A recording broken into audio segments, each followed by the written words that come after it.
I hadn't wanted to come to the wedding. That much was clear from the way I clutched the steering wheel a little too tightly and kept glancing at my daughter in the rearview mirror. Her hands fidgeted with the hem of her lavender dress, one she'd spent hours picking out. She looked beautiful. Nervous, but beautiful. The venue looked like something out of a bridal magazine: white drapes, string lights, and manicured gardens with cherry blossoms shedding petals like soft confetti. But underneath all that elegance, I felt the tension simmering. People moved stiffly, their smiles strained. It wasn't the kind of warmth you'd expect at a wedding. It was more performative, like everyone was just here to play their part. We stepped out of the car and walked toward the entrance. My husband, Mark, was already ahead, barely glancing back to see if we were following. He always seemed a little embarrassed of me at these things, like he'd drawn the short straw in some cosmic lottery. His sister, Amanda, the bride, was the star.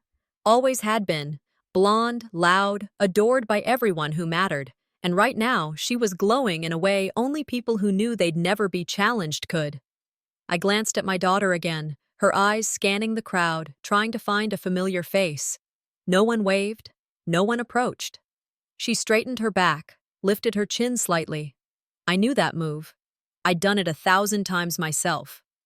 Inside, the seating chart placed us at a table near the back, close to the restrooms and far from the head table. Amanda's friends occupied the front. The important family members, too. We were background noise in our own story. Mark didn't say anything when I looked at the table, just gave a half shrug and focused on his phone. That was his way. Distance was more comfortable than confrontation. Amanda made her grand entrance not long after. There were cheers, flashes from phones, the hum of admiration. She looked straight past us. During the speeches, Amanda stood up with her glass in hand and that smug smile she wore so effortlessly. "To everyone who made today special," she began, "and to those who supported me through thick and thin, well, mostly thin." Laughter rippled across the room. I caught a few sideways glances aimed at our table. My daughter's hand slowly lowered her glass. She kept smiling, but her eyes had gone still. Amanda continued, tossing in compliments to herself disguised as jokes, not sparing even the groom's mother from a little jab. But no one seemed to mind. That was Amanda. Charming enough to get away with it, sharp enough to make sure her knives went unnoticed by those not looking closely. After the clapping died down, I excused myself to check on my daughter. She said she needed the restroom, but I'd seen her face. I knew that look too. The "just hang on a little longer" look. As I passed the bridal prep room, I heard Amanda's voice, unmistakable and loud enough to carry. "I swear, if that fat pig of Mark's daughter had any decency, she'd have stayed home. She's ruining my photos." My feet stopped before I even realized it. My heart kicked once, hard, then again. I stood there, frozen outside the door. There were other voices in the room, laughing. One of them added, "I didn't even recognize her. God, she's gotten worse." I didn't move. I couldn't. Everything in me was boiling and brittle all at once. I wanted to scream, to burst through the door, to throw something, but I didn't. Not yet. Instead, I walked away. Down the hall, I found my daughter sitting on the edge of the tiled bench outside the restroom. She was dabbing under her eyes with a tissue, trying not to ruin her makeup. She smiled weakly when she saw me. "I'm okay," she said. "Just needed a minute. Long day, right?" I sat beside her and said nothing, just wrapped my arm around her shoulders and let her lean into me. I could feel the tremble she was trying to hide. I didn't tell her what I'd heard, not then. But as I looked into the hallway, back toward that room, I made myself a promise. This wouldn't go unanswered. The house was still when I woke. Not the kind of stillness that brings peace, but the kind that presses down on your chest and makes it hard to breathe. I stared at the ceiling for a long time before I even moved. Sleep had been broken, fitful at best. Every time I drifted off, I'd see Amanda's smirk, hear her voice like a blade through the dark. Downstairs, the coffee machine sputtered like it was reluctant too. The kitchen felt colder than usual. Maybe it was just me. Maribel came in quietly, her footsteps soft against the tile. She didn't look at me, just poured herself a glass of orange juice and sat at the table, staring out the window like she was waiting for something to appear and take her away from here. Her eyes were still puffy. She hadn't bothered with makeup this morning, didn't say much either, just picked at a piece of toast like chewing it would take too much energy. I watched her, trying to think of something comforting to say. Nothing came. Mark shuffled in a few minutes later, already on his phone. He barely glanced at either of us. "You sleep okay?" he asked, without looking up. "Fine," I lied. He poured himself coffee, then leaned against the counter. "Amanda looked stunning yesterday, huh?" His voice had that casual, dismissive tone he always used when he was completely missing the point. I set my mug down a little harder than I meant to. "Did you notice Maribel seemed off?" He shrugged. "Teenagers. Weddings are boring for them." There it was again, that same wall he always put up. Every time I tried to bring something up that mattered, he'd minimize it, deflect, pretend it was nothing. I looked at him, really looked, and I realized he hadn't seen a damn thing last night. Not the way Amanda looked through us. Not the way Maribel's smile cracked mid-sentence. Not the way I had clenched my fists so hard, my nails left crescent moons in my palms. For a split second, I thought about telling him what his sister had said, the venom she spat so freely, but I knew better. He'd find a way to explain it away. He always did. "You're being sensitive," or "It was just a joke," or worse, "She didn't mean it like that." So I said nothing. My phone buzzed on the counter. I glanced at it, expecting maybe a message from a friend checking in. It wasn't mine. It was Mark's. He'd left it unlocked, connected to our shared cloud. A text popped up. It was from Jason, Amanda's new husband. "She's gonna be hell to live with, Lowell, but at least your daughter didn't eat the whole cake." I read it again, and again. There was no mistaking it. This wasn't some slip. This wasn't a heat-of-the-moment comment from Amanda. This was a pattern, a joke, a shared language of ridicule passed around behind closed doors like candy at a party. And Mark? He was right there in the middle of it, if not actively participating, then silently complicit. I stared at the screen until it dimmed. My chest burned. Not just at Amanda, not just at Jason, at Mark. Because silence is consent, isn't it? And I had been silent too. Maribel finished her juice and stood up. "I've got homework," she mumbled, leaving her half-eaten toast behind. I wanted to stop her, say something, anything, but my voice caught. She was halfway up the stairs when I remembered something she'd said months ago. "Why do you never stand up for me?" It had been after some family dinner where Amanda made a crack about her weight. Nothing obvious. Just one of those sly digs, wrapped in a smile. And I hadn't said a word. Back then, I told myself I was protecting her, keeping the peace. But now I saw it for what it was. Cowardice. I walked over to my desk, sat down, and pulled out a notepad. I started writing her a note, an apology. Halfway through, I stopped. What was I even saying? That I was sorry? That I should have done more? She didn't need words anymore. She needed proof, real proof. I tore the note in half and stared at the blank page for a long time. Then I opened my laptop, clicked Compose New Message, and typed in Delphine's email. Subject line: "You owe my daughter an apology." But I didn't send it. Not yet. 2 days passed, but the weight of that wedding still hung in the corners of our house like a smell you can't air out. The clocks ticked, the dishes clinked, the television muttered on in the background, but nothing felt normal. Mark lounged on the couch, eyes glued to the game, as if the weekend had been just another family event. Maribel kept mostly to her room, drifting in and out for meals, giving me half smiles that didn't reach her eyes. She didn't slam doors or throw words at me, she just shrank into herself. That quiet retreat cut deeper than any shouting could. I walked around our kitchen, touching counters, rearranging cups, anything to keep from screaming. I was bruised inside. But here we were, acting like we hadn't just been gutted. Acting like nothing had happened was second nature in this family. Hurt was always brushed aside. Jokes covered everything. Apologies were rarer than snow in July. The unspoken rule was clear. Keep your head down, keep the peace, keep the image alive. Late that afternoon, my phone buzzed. A text from Delphine. "Family dinner next weekend. Everyone's invited. Casual." My thumb hovered over the screen. I read it out loud to Mark, who didn't even glance away from the TV. Just let it go, he muttered, sipping his beer. She's probably trying to smooth things over. Smooth things over? I repeated. He turned, finally looking at me, but only for a second. It was a joke. You're making it into something bigger. My teeth clenched. A joke, I said under my breath. My mind went back to the dozens of jokes over the years, the ones that cut but left no mark, because you weren't allowed to show the wound. This wasn't new. This was the family rule. Pretend, smile, and never call it out. I could have said more, should have. Instead, I swallowed the words, like I always had. But this time, my silence wasn't surrender. It was observation. Planning. I would go to that dinner, but not to reconcile. I would watch. Later, when the house fell into its evening quiet, I went to the garage to find a box of winter clothes. Sorting through dusty boxes always calmed me.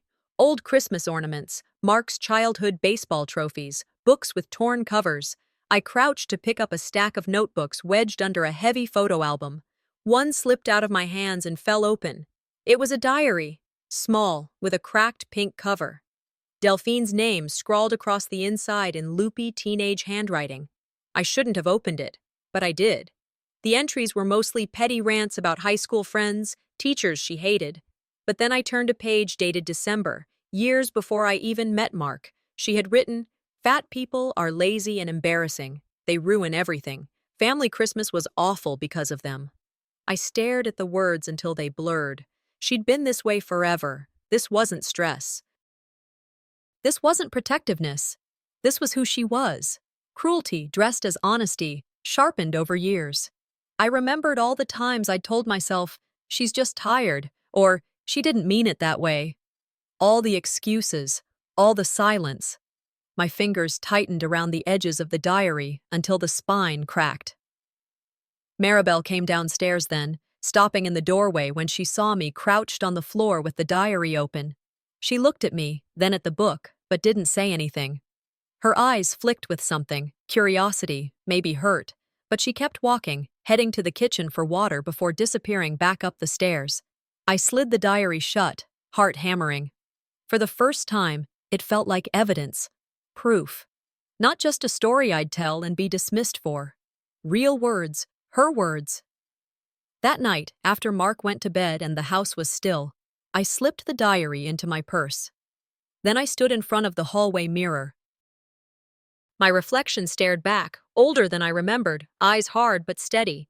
For years I'd been quiet, trying to keep things from exploding, but quiet had only fed the fire. If no one else will hold her accountable, I whispered to myself, maybe I will. I didn't know it yet, but that dinner would change everything. I treated getting dressed like I was putting on armor. A navy blouse with sleeves long enough to cover the tension in my forearms, black slacks that didn't draw attention, just enough dignity, not too much defiance. My face in the mirror looked tired but solid. I wasn't going there for peace. I wasn't going for closure. I was going because silence wasn't working anymore.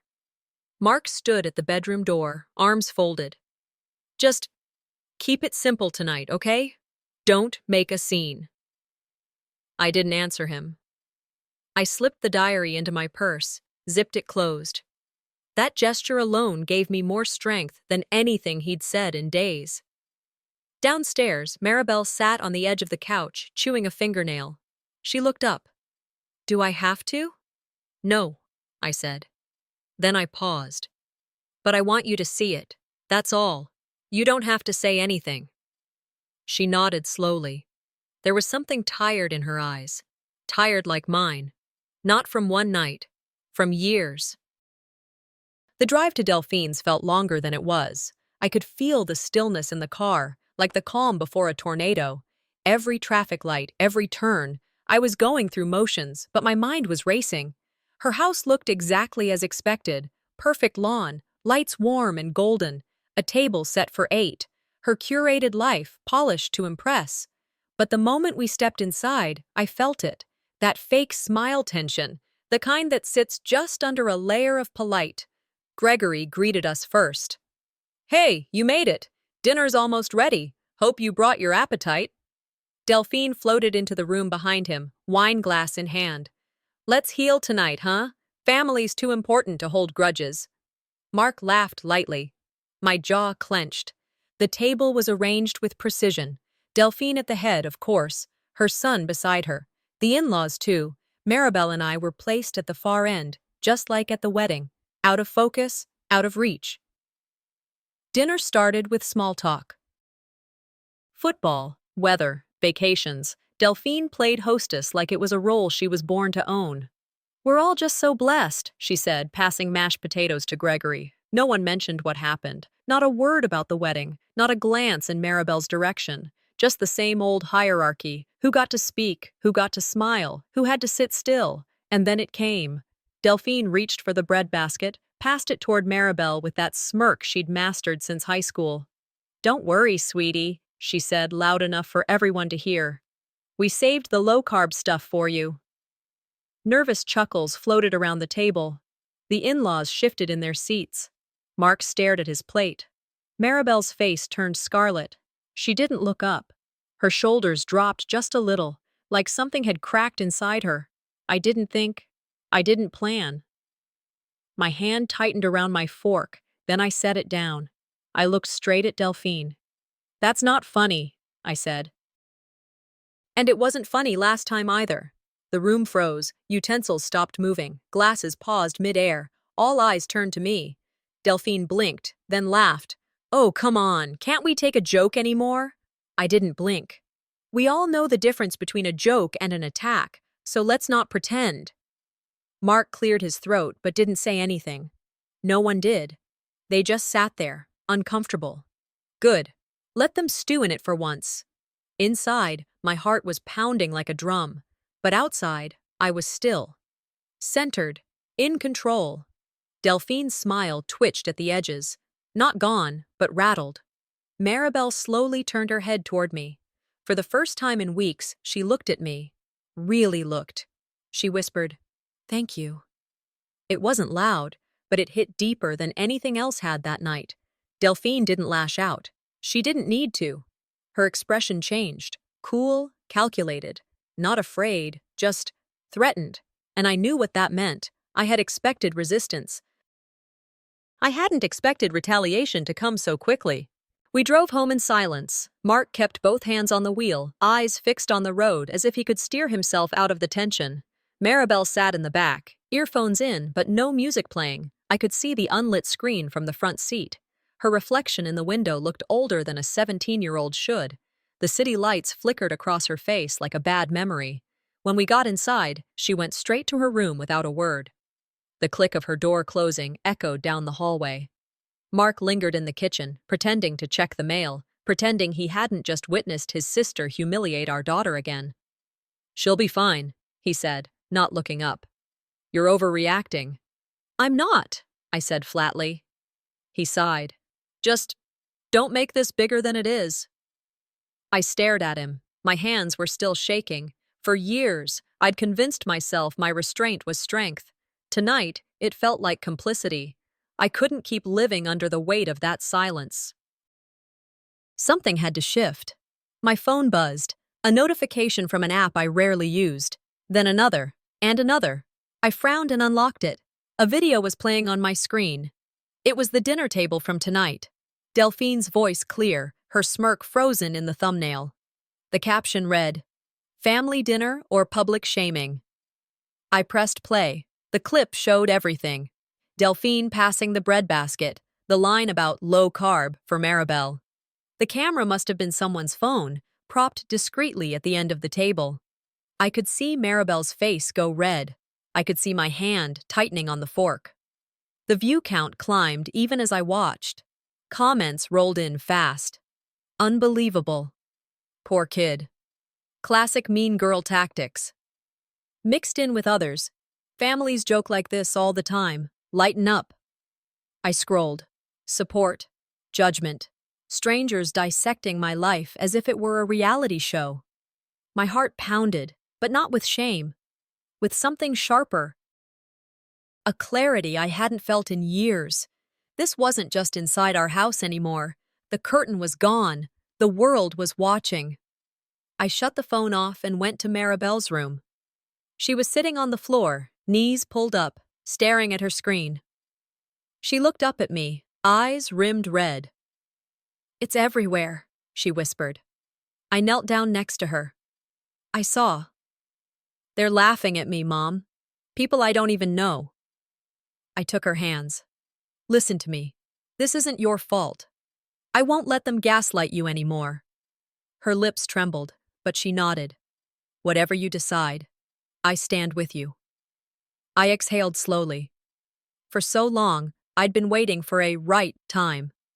But there is no right time to stop being silent. There's only now. I went to my desk, opened the drawer, and pulled out the diary. Its cracked cover felt heavier tonight. Not just a relic, but a weapon. I laid it next to my laptop, opened a blank document, and began writing. Names, dates, quotes. Everything I'd tolerated, documented in black and white. My fingers flew over the keyboard. No more fragments of notes. This was a record.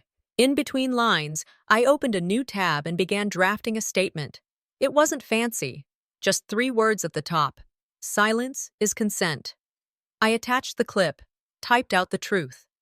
My hands stopped trembling as I wrote. When Mark walked into the room, he looked at the screen, then at me.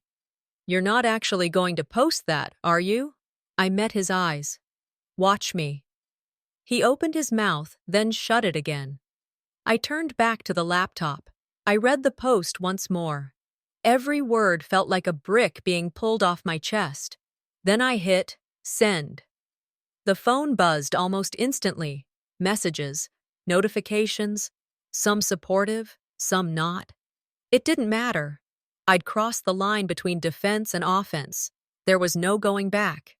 And in that moment, in the dim glow of the screen, I felt the shift. Not fear, resolve.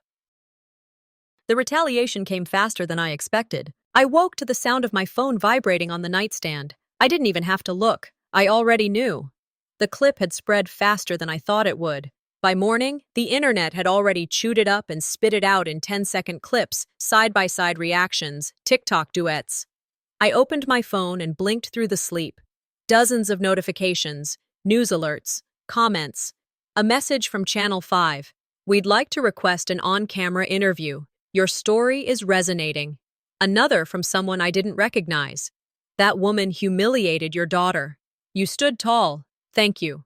But what stopped me was Delphine's post. A long, rambling note in perfect grammar and pastel font.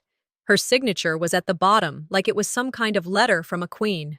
I deeply regret if anyone felt uncomfortable by a lighthearted family moment taken out of context. In our home, humor and love go hand in hand. I will continue to support and uplift my family, no matter how misunderstood. It was like watching someone pour sugar over poison. I sat there in bed, phone clenched, jaw tight. They weren't just twisting the truth, they were trying to strangle it. Mark was already up, coffee in hand, pretending not to scroll his phone. He looked at me across the kitchen counter. "Delphine's trying to do damage control." "She's lying," I said. He shrugged. "That's what people do when they get caught." I stared at him. "You think this is a game?" He didn't answer, and honestly, I didn't expect him to. By noon, it was impossible to ignore. A friend from church messaged me. "I always knew something was off with Delphine. Good on you for speaking out."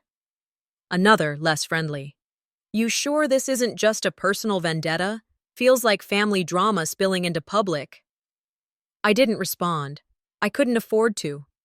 Every message was another reminder. This wasn't just about me anymore. Then came the unexpected one.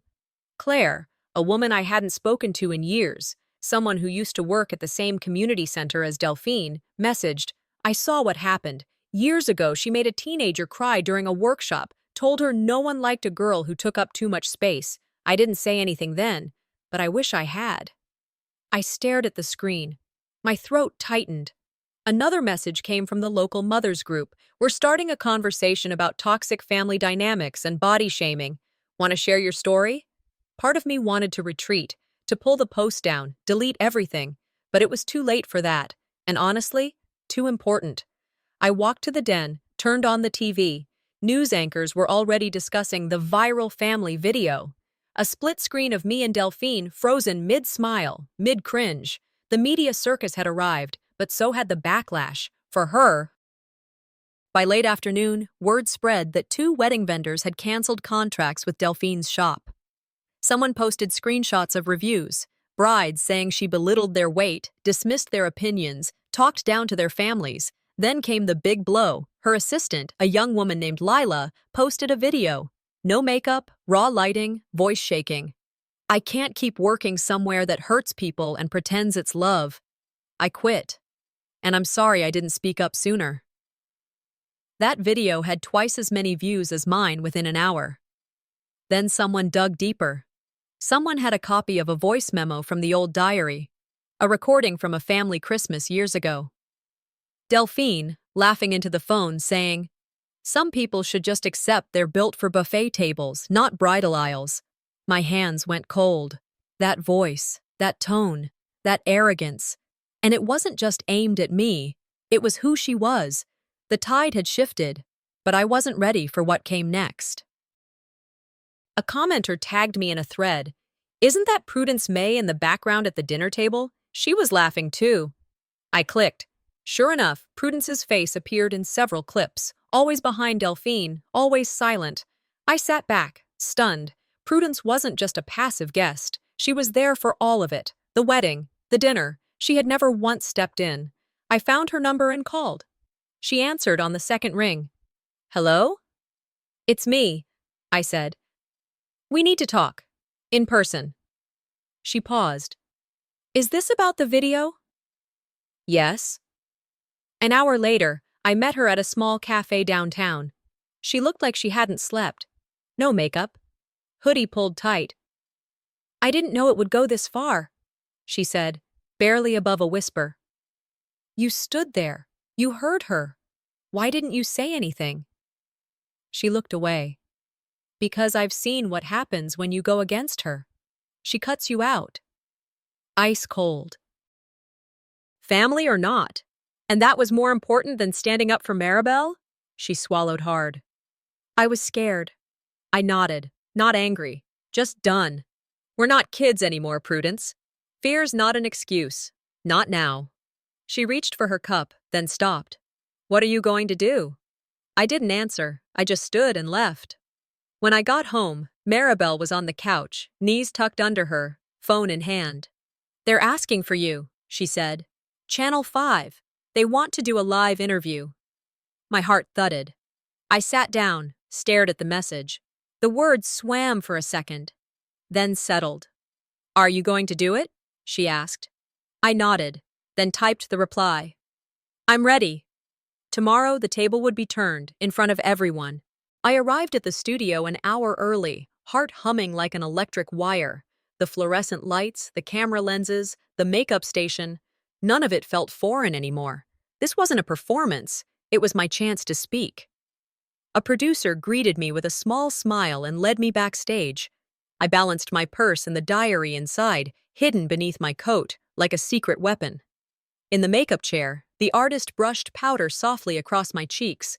She asked gentle questions. "How are you feeling?" I offered a half smile. How do you answer when your whole life has been teetering on exposure? The host came by and whispered, "Be honest. People will feel it."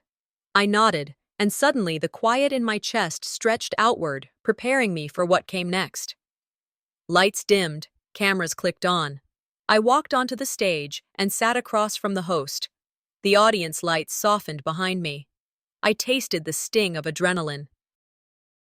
I looked out at the faces watching, knowing some were skeptical, some sympathetic, many just curious. The host asked plainly, "Why speak now?" I inhaled. "Because no child should ever feel ashamed in their own home," I said. My voice caught only once. I leaned forward. This isn't about going viral. It's about truth. The clip brought light to what's been in shadow.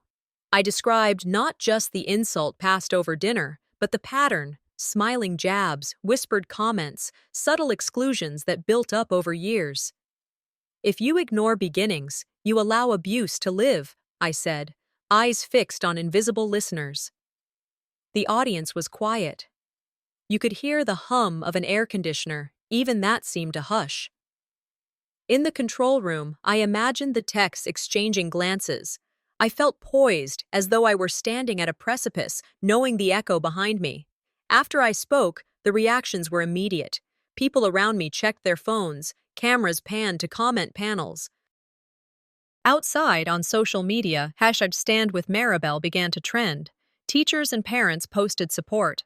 I saw messages from strangers who said they, too, had been pushed around by someone they loved. An author I admired shared my interview and wrote, "This is why we speak truth, even when silence feels safer." Even some of Delphine's former allies posted, "I didn't know how far this went." Yes, there was backlash. Accusations I aired dirty laundry in public. I sought attention, but the wave of support drowned them out. In that moment, I felt seen. Later, Delphine posted a cryptic story. Some people thrive on attention, followed by emojis. Her store's website went offline with a maintenance notice, the kind that waits until after the storm. I noticed a new Facebook photo of Gregory without his wedding band. And the family group text I was once part of. Deleted, then re-added under a different name. My presence in that circle was no longer silent. It threatened their control. That night, as shadows crept across the rooms, my phone lit up. A message request I hadn't expected. The name, Gregory. "I need to talk to you. I have something you should know. About Delphine." My chest twisted. I stared at the screen, mind racing. I tapped. "I'm listening." I sat on the back porch, legs tucked under me, phone in my hand, Gregory's message still open. I hesitated a moment, then tapped the audio file he'd sent. Delphine's voice filled my ears. Shaky, hushed, like she didn't know she was being recorded. "I don't know why I do it. I always break people I envy. It's like I see something in them and I just can't let them keep it." It wasn't for me. I knew that immediately. It was meant for someone else, maybe a friend, maybe herself, but not me.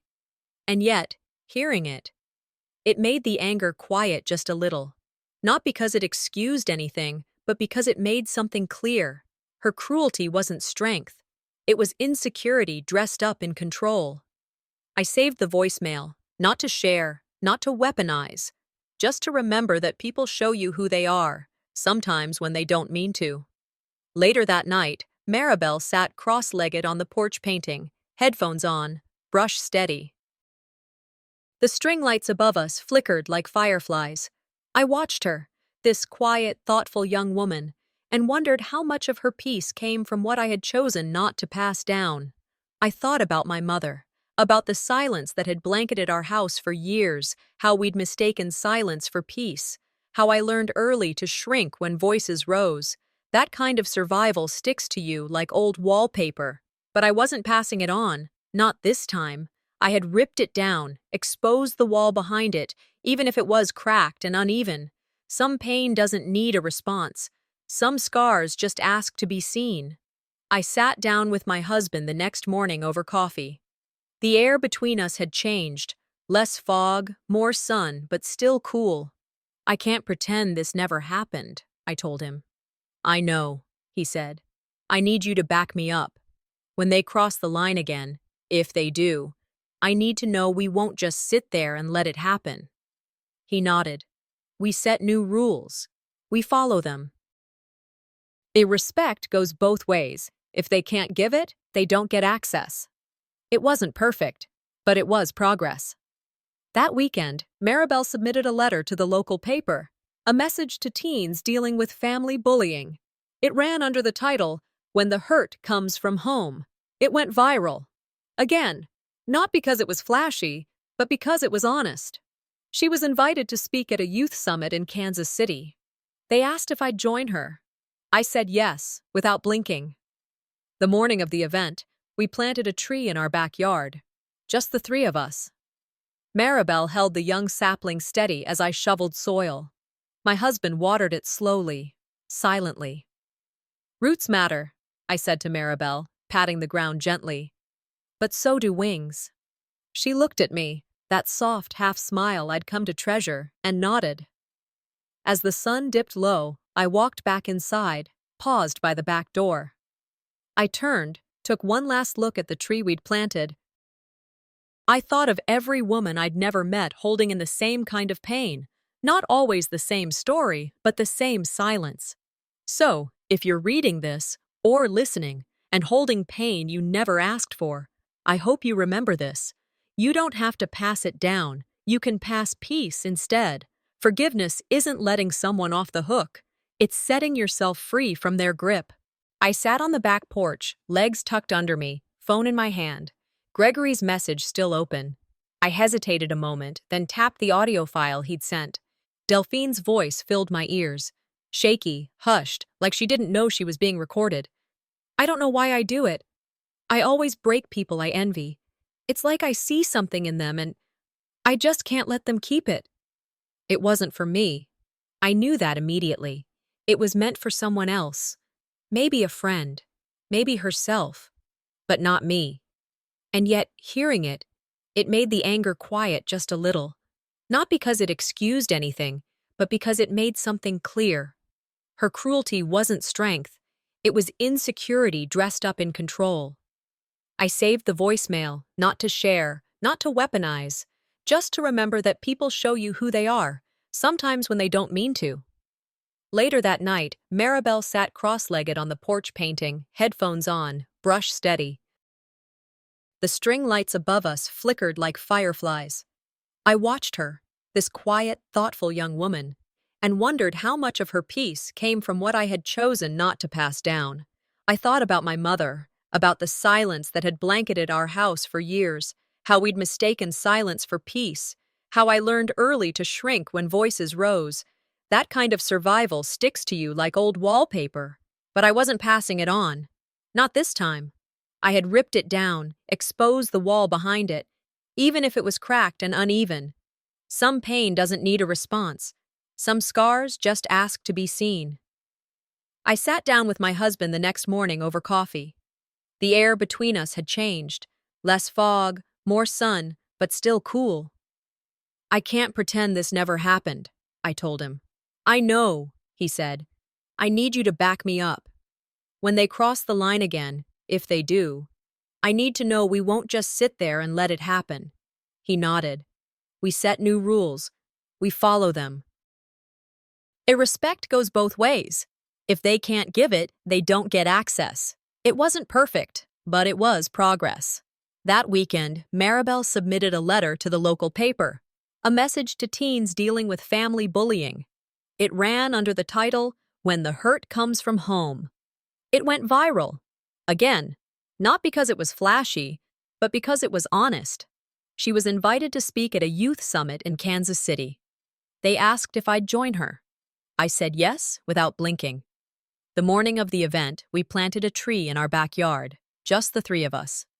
Maribel held the young sapling steady as I shoveled soil. My husband watered it slowly, silently. Roots matter, I said to Maribel, patting the ground gently. But so do wings. She looked at me, that soft half-smile I'd come to treasure, and nodded. As the sun dipped low, I walked back inside, paused by the back door. I turned, took one last look at the tree we'd planted. I thought of every woman I'd never met holding in the same kind of pain, not always the same story, but the same silence. So, if you're reading this, or listening, and holding pain you never asked for, I hope you remember this. You don't have to pass it down, you can pass peace instead. Forgiveness isn't letting someone off the hook, it's setting yourself free from their grip.